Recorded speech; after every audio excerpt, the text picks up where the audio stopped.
As the world marks the death of roughly 1 million people due to COVID-19, scientists say thousands more will die without ever contracting the virus. The reason? Its impact on cancer. That is a public health issue that we really want to try and address. Earlier this year, Dr. Ned Sharpless and his team at the National Cancer Institute set out to measure the impact COVID-19 would have on cancer. What they found was an alarming projection indicating that an additional 10,000 people in the U.S. will die from breast and colon cancer due to COVID-19 related delays in screenings and treatment over the next decade. That's not including the dozens of other cancers Sharpless says will also be impacted.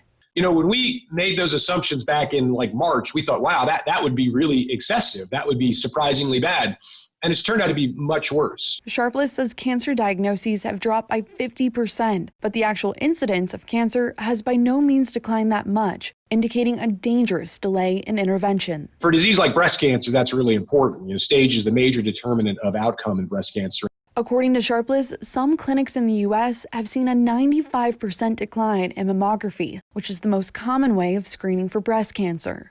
It's tough for these screening programs to catch up with the screening of the women who had to have their processes delayed because screening has to be done safely, adhering to social distancing policies. Dr. Lisa Newman is one of the leading surgical breast oncologists in the U.S. She says these delays are extremely problematic for people of color. Medically underserved populations are going to be bearing the brunt of the downstream consequences of COVID. But screenings and treatment aren't the only aspects of cancer facing COVID-19 related delays. It's absolutely critical that we get research back on track. So we try to really be incredibly flexible and supportive of both the clinical and basic research engines during this period.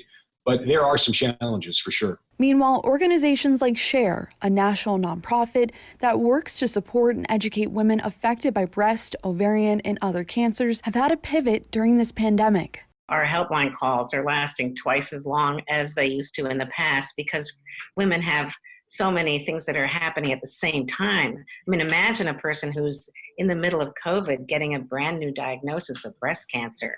We really have to figure out a way to work on both problems. You know, we can't just say we're going to shut down one to work on the other, or, you know, that one's more important than the other. As National Breast Cancer Awareness Month gets underway, SHARE says it is critical women check themselves for potential symptoms at home and communicate with their doctors even if they can't get in right away. Reach out to the helplines. Don't think of these organizations as just being city-based. We're there for everyone. Don't be alone in this time. Meg Hilling, Newsy, Chicago.